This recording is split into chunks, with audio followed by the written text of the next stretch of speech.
வணக்கம். மூர்த்தி சுஜி ஆகிய நான் பெல்ஜியத்தில் வசிக்கின்றேன்.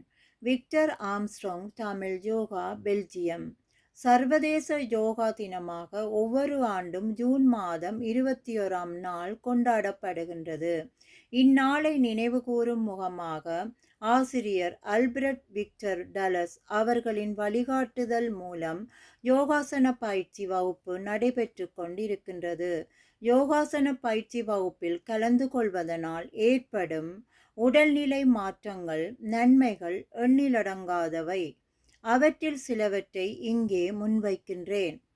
யோகாசன பயிற்சியினால் வேலைப்பளு காரணமாக ஏற்படுகின்ற உடல் சோர்வு நிவர்த்தி செய்யவும், பல்வேறு மனக்குழப்பங்களினால் பாடசாலை சிறுவர்கள் முதல் வேலைக்கு செல்கின்றவர்கள் வரை வயது முதிர்ந்தவர்களின் மன அழுத்தத்திற்கு இந்த யோகாசன பயிற்சி புத்துணர்ச்சி மருந்தாக அமைகின்றது. இந்த பயிற்சியை நாம் ஒவ்வொரு நாளும் காலை மாலை எமது நேரத்திற்கு ஏற்ப 10 நிமிடங்களாவது உடற்பயிற்சி செய்து வந்தால் நம் தேக ஆரோக்கியம் மற்றும் உடல் பருமனை சமநிலையில் வைத்திருக்க உதவுகின்றது. நானும் இந்த பயிற்சியை சில மாதங்களாக கற்று வருகின்றேன்.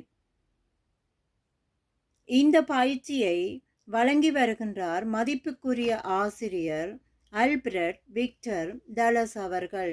மேலும் இணையதளம் வழியாக கலிஸ்டன் காப்பகத்தினூடாக தாயகத்திலும் மற்றும் பல நாடுகளிலும் இந்த பயிற்சியை வழங்கிக் கொண்டிருக்கின்றார். இந்த பயிற்சியை அனைவரும் கற்று உடல் ஆரோக்கியத்தோடும் நீண்ட ஆயுளோடும் வாழ வழிவகுக்கின்றது. மேலும் இந்த பயிற்சியினை நாம் எமது தாயகத்தில் உள்ள பாடசாலைகளிலும் மாணவர்கள் கற்று வருகின்றனர் என்பது குறிப்பிடத்தக்கது. எனவே எமது ஆசானுக்கு நன்றியை தெரிவித்துக் கொள்வதோடு மேலும் பல மாணவர்களை உருவாக்க வேண்டும், அவரது சேவை தொடர வேண்டும் என இறைவனை வேண்டிக் கொள்கின்றேன். நன்றி, வணக்கம்.